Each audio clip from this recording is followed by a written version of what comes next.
Hi, everybody, and welcome to the Laughter Yoga Australia March podcast.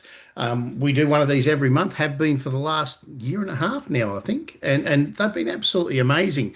And today's guest is also amazing, but for several reasons. You would have noticed with the other people that we have, I've known them for 5, 10, 15, 20 years. They've been very linked to laughter yoga in some way.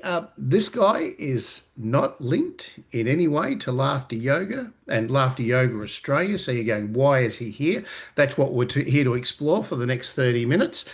And the other thing is, the other people I've known them for years and years and years. I've known this gentleman for maybe several months only. It's been a very short relationship, but he has changed the way that I view laughter, and he's got something very special to enhance what we do, and we've got something very special to enhance what he does. So let's dig deep into this whole thing. Sir, your name is Foo. Fu. Nice to meet you again. On one of the very, very rare occasions that we've actually met. Whereabouts in the world are you? You're not in Australia? No, we're based out of Switzerland at the moment. Great. So yeah, it's quite a distance between you and I, not just the distance itself, but also time-wise. Yeah. It is indeed. And what is the time there in Switzerland? It's early morning. It's 6:34. Yeah, So yeah. So it's good 4:30. morning, everyone. Good and good afternoon from Australia. So I have my cup of tea because it's the afternoon. Fu has his coffee to keep him awake, right? So Yes, sir. so away we go. So thank you for offering to spend maybe half an hour with us. I want you to go back to before everything laughter. Now, I think you might have been involved with the laughter side of things for several years now, but I want to go back before that to find out what Fu was doing and who Fu was before laughter came on the scene. Okay, so well, I come from a completely different background. I have my background in project management and technical development for large-scale events, international events. Has absolutely nothing to do with laughter, although we had fun times all around the world on our events. But as I said, I had absolutely nothing to do with laughter. I always considered myself like a rather happy bloke.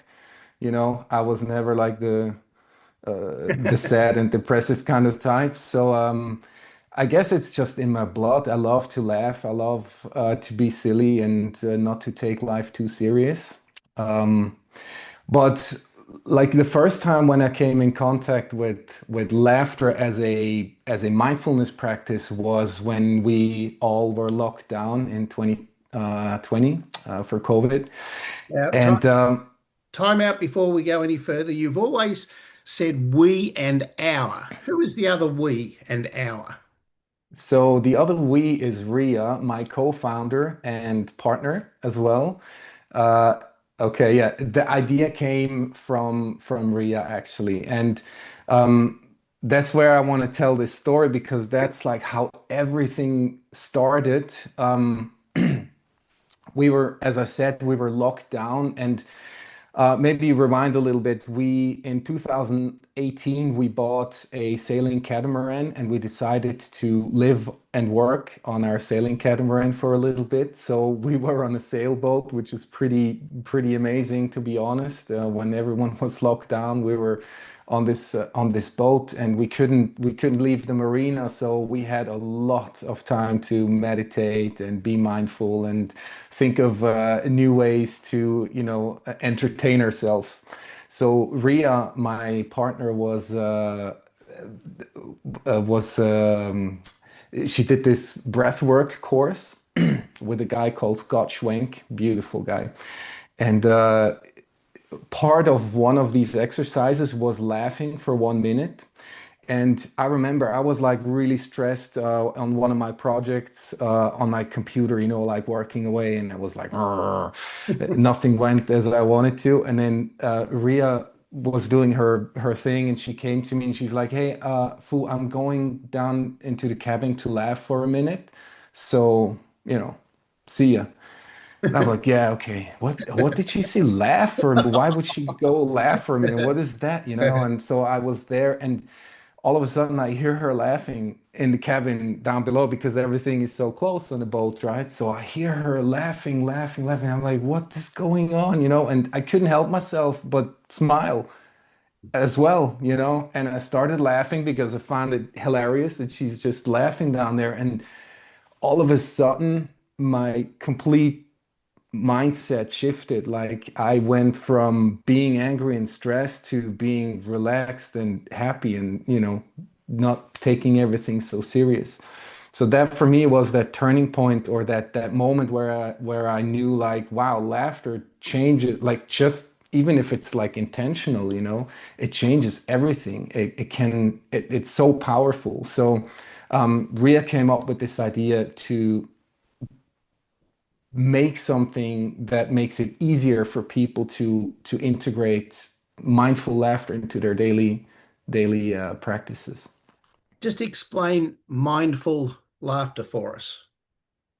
So we call it, I don't know if this is an expression or not, but we call it mindful laughter because you could also call it intentional laughter, or but we're combining traditional mindfulness practices like meditation and breath work with laughter.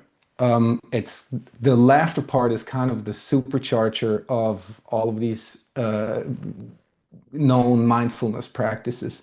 And it also, we thought it makes it a little bit easier for especially Western culture to get in touch with laughter, because it's still like a topic where like people, if you just start laughing somewhere in the park, people will think like, What do you, what's with this guy?" And then all of a sudden they will start laugh too because it's funny and it's contagious. But um, combining this makes it a little bit easier for people to like accept it as a practice like breath work or meditation.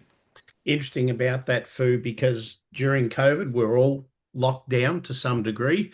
And in Mm. Melbourne, my hometown, which is the backdrop here, we were locked down for the most periods of days than any other city in the world. All right. So we have that terrible record of having been locked down for that extended period of time. And you're right about the closeness, living with people and working with people. So you're on a boat sailing around the Mediterranean or something. Lucky you. I was I was confined to an apartment. It was a very small, close space with my wife. So I was working. Now, I've always worked from home anyway for my laughter career for the last 20 years, but she hadn't. So it was a new experience for her working from home, and being separated from her colleagues and only having me as her colleague. So it was a really crazy time. And you mentioned that you heard Ria laughing, and all of a sudden it changed you. I'll never forget the time when my wife said to me, "Can you keep that noise down?" I'm going, "What noise is that?" And she goes, "That clattering of the keyboard." I'm going, "Whoa, this is really close."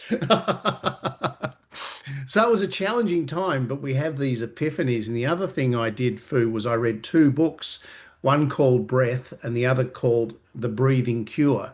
Patrick McGowan was one of them. Breath by James Nestor was the other. And we had plenty of time during lockdown to read because we couldn't go outside.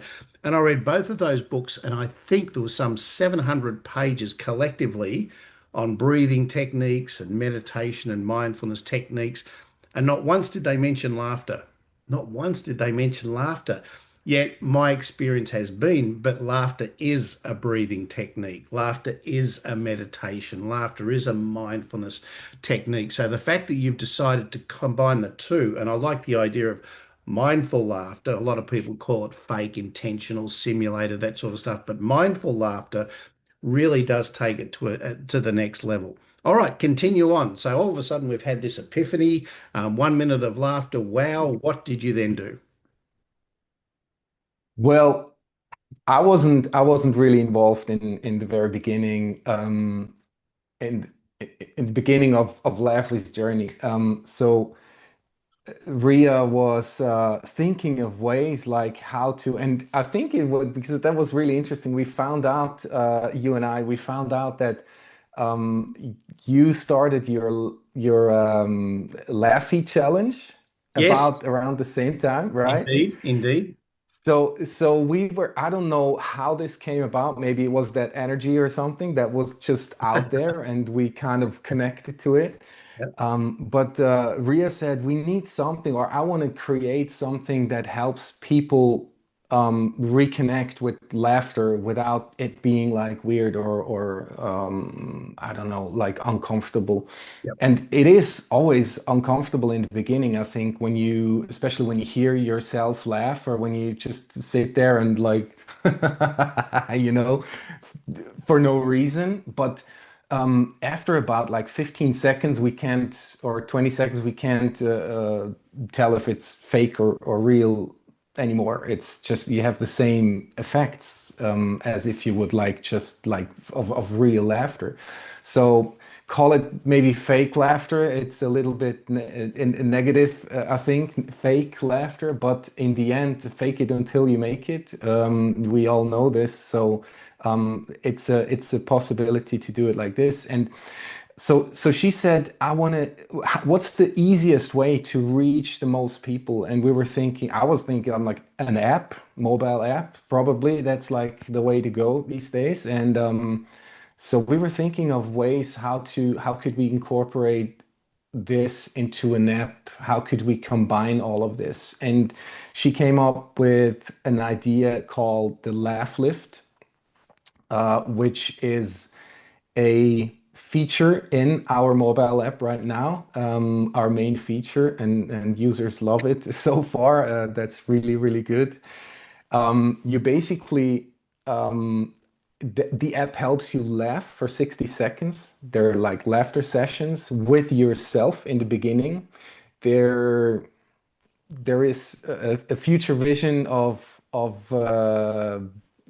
laughing with more people, but for now, this is how you can connect with your laughter, get comfortable with your laughter. And it's basically a on-device facial recognition software. It's only on your device, that detects your face and sees, like, detects if you're just neutral sitting there or if you're smiling a little bit, if you're showing teeth, or if you're like really laughing.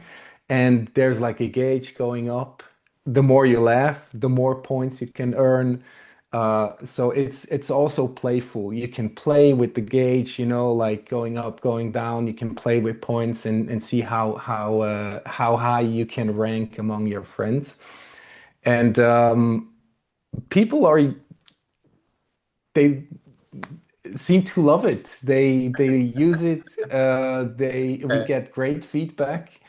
And yeah, this is the main feature that Ria came up with, and she wanted to implement this as a feature that will always be free. It's always there to use, because we just want to make it easy for people to laugh more, be more joyful. yeah, nice. You mentioned the Laffy, and that was something that was created by now Dr. Frida Gunot-Shapinski. And when we started the Hmm. Laffy Challenge, she got in touch with me and said, "What are you doing with the Laffy?" And I said, "Well, we just want to lift people's spirits. We've been locked down for so long. How can we recover and build Yeah. that energy back up again?" So at the same time we were doing the Laughy Challenge, you were creating Laughly. So it is ironic how parallel they were going. So we did the Laughy Challenge, challenging people. It's really hard to laugh for 1 minute all by yourself. So that was the challenge that we did there. The other thing I saw with 1 minute, Fu, and I've already shared this with you on one of our other chats, is I thought, oh, this is a bit of a party trick. It's not really going to work like a full laughter session over 30 minutes. So when Frida, as part of her research and her PhD, said we need to do two research studies on 1 minute of laughter, we did.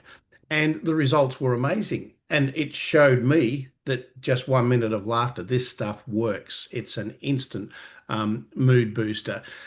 The other thing that we then went on to do with Bolton University UK is create our own app. So I know just how hard it is to create an app. So what was that journey like for you from going from zero to where the Laughley is at now?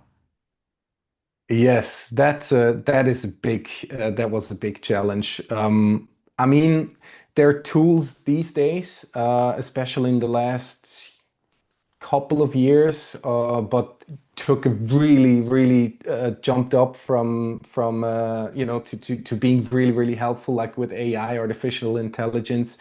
You can do a lot of things when it comes to creating an app.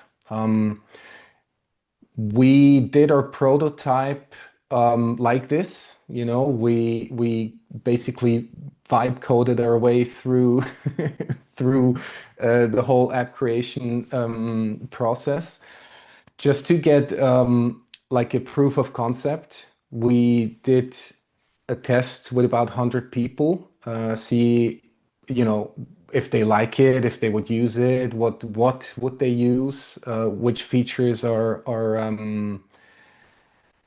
the most useful, the most helpful to people.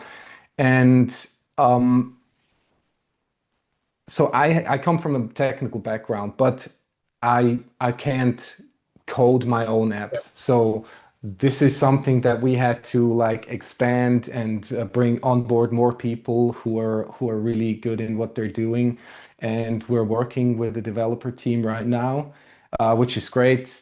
These guys are amazing. And so basically, we're designing the whole user experience and the user flow and everything, and then hand off to these guys to develop the app. So we're basically without any technical coordination or like a CTO or something. We just did everything ourselves.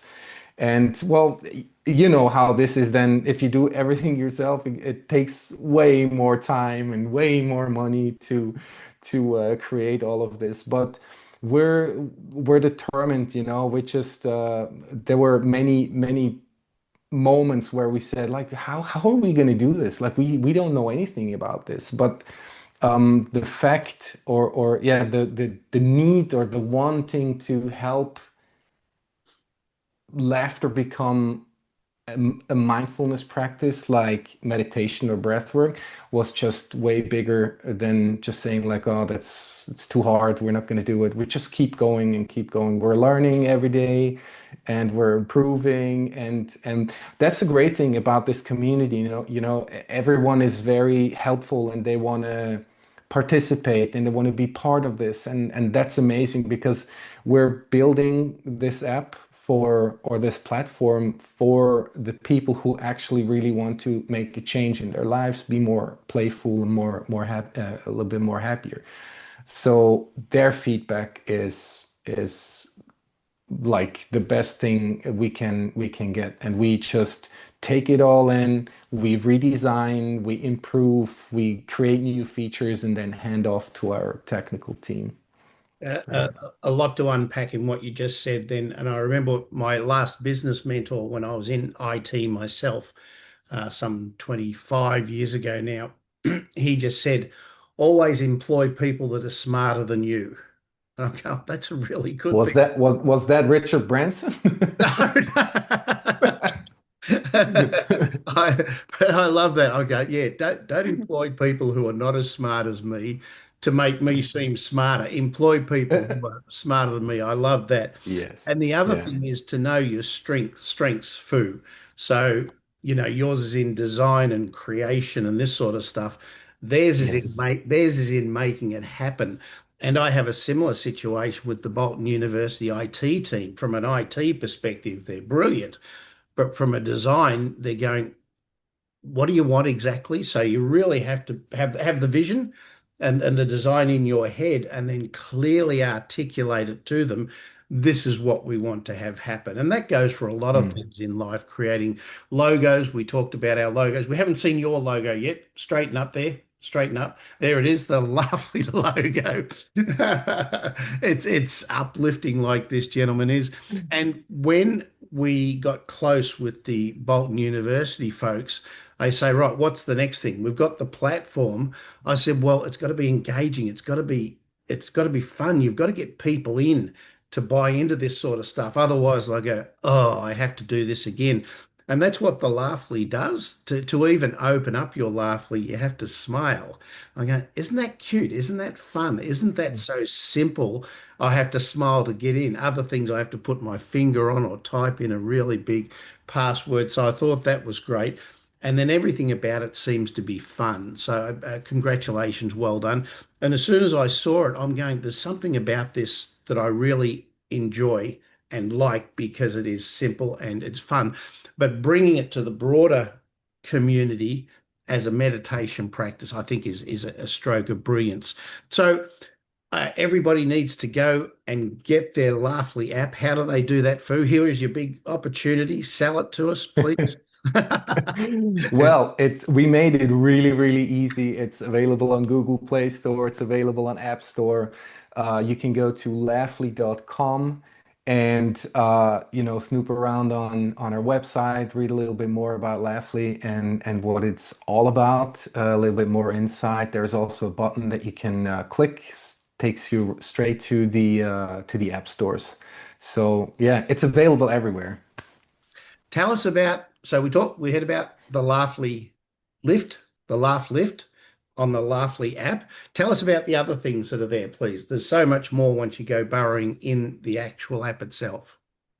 Yes. So, I mean, you as an app creator as well, you know how important it is to have a little bit of variety Yep. and also try and create this loop where people are not just using your app because they have to, I don't know, count pills or whatever. Yep. They really want to go back. And one feature you mentioned, like that smile to unlock, that for example is one thing that I hear a lot from users. Say like I'm just like I just love to open your app because it's fun to do that.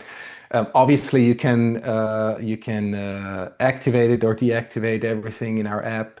Our newest feature that we're gonna have a bigger new rollout, like with many new features in about 2 or 3 weeks, hopefully.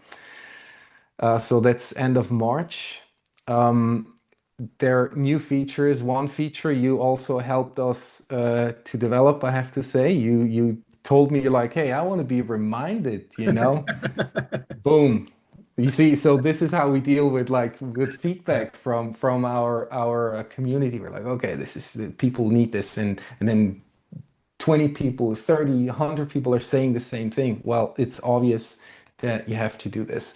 So what else do we have in the app except from the laugh lift? We also have very short. We try to focus on very short exercises that you can do, on your way to the next train or on your walk to the office or at home or in the office just before a meeting, for example, have a little uplift with Bianca Spears, for example. She was on your podcast as well. She's amazing. She does these very short laughter exercises in short videos. You can watch those. They're about, I think, well, we're still working on it. We're still editing videos, but there will be about 20 to 25 exercises, all always in between 3 and 5 or 6 minutes to keep it really short. We also have a section for mindful joy, it's called. This is where we really combine meditation and breath work with laughter. And yes, we try to keep it short, but we also in the future going to have a little bit more extended challenges, for example, or even short 1 week courses or so, maybe with Bianca, maybe with Julia, our medical doctor, who will also tell us a little bit more about how, sorry, how do you, the effects, the positive effects laughter can have on our bodies and our brains. Indeed. Um, Yes, exactly. And we keep, the thing is like we have so many ideas, and we were in the beginning we were a little bit overwhelmed because there was just like a whiteboard behind us like with 200 features and ideas and what everything has to go in there. But we kind of like took a step back and said, okay, we have to focus on a few features and start developing step by step by step. um, Unless, there is someone giving us like $2 million or something, then we can like put everything out there, but that's not the goal. We want to keep it small. We want to keep it on point, and as I said, develop with our users, use their feedback to see what they want. And for now, it's mindful joy, meditation combined with laughter, laughter exercises with Bianca Spears, and the laugh lift. Lovely. So, one of the other things you shared with me at one of our chats was it's about building a community of people as well. Do you want to talk briefly about that? Well, the community building is happening on Instagram and TikTok and all the social medias. To be honest, we are way behind with our social media Yeah. because it's just so much. We just onboarded Conrado, a guy that I met online, and he's a social media manager. So we're now just developing the strategy and see how we could build a great community around Laughly. And so this is what we're working on right now. But we're such a small team. It's so much for to take care of everything at the same time. So we again have to like focus on certain things and then do those and then take the next step. So yeah, but it's gonna be definitely gonna be on Instagram and maybe even on YouTube. Not sure yet. And we also have a beta testing group that I'm happy to share a link if you like. It's a WhatsApp group where we invite people who want to test our new features before we do a rollout and just give us feedback on everything that we're doing in the future. Wonderful. So, final question for you. I could talk for hours to you, you know that. Final question to you. How has this changed your life personally? That's a great question. It changed my life in terms of it's funny. So we had I think it was a year back, Thanksgiving, we were invited to a American couple's boat. The whole marina was invited to their boat, and we had Thanksgiving dinner. And a tradition of theirs was everyone is sharing what they're grateful for, thankful for. And I didn't know what to say, but then it popped into my mind that since I'm allowed to work with Ria, my partner, on this thing, Laughly, I have purpose again. So Wow. we were sailing around the Mediterranean and in the Caribbean, and it was really amazing. It was great, but I kind of felt there is no purpose. I'm just going from A to B, and I want to do something meaningful. And ever since I'm working on Laughly, I have this feeling, and that's what I'm really so. In that sense, this is the biggest change that I felt since I'm doing Laughly. And of course, everything is harder because I'm running a business now, I'm my own business. but everything is easier because we're doing it with a laugh always. Nice. I did a workshop recently and we talked about purpose. And I said, with purpose must come passion and planning. So if you've got purpose and passion and planning, you're on Yeah. your way. You're unstoppable. So you're unstoppable. And the reason you're unstoppable is because you have that purpose and passion and planning. Clearly, your work before the laughter come along is assisting you greatly in doing this. And the interesting thing is when people observe this, like myself, they're in awe and they go, "Oh, how can we help you? How can we keep pushing you forward?" So I encourage everybody to get on board. You have created this thing which is quite unique. And it's brilliant as well too. So all strength to you. And this podcast, whilst you are not part of the Laughter Yoga Australia community or in laughter here in Australia, I just had to get you on to let people know that there are other people out there doing amazing things which they can tap into. So I can see this as a great addition to what we're doing, as well as something that the world needs greatly at the moment. When people see the date of this podcast, you'll link it back to some terrible things going on in the world at the moment. And how Mm. can we balance that out? How can we provide some positivity in this really amazing time that the world finds itself in the moment? Thank you, sir. I salute you for the work that you do. Thank you for your time. And once again, if I can assist or support you in any way, you know that I'm here. Well done. Thank you so, so much for having me.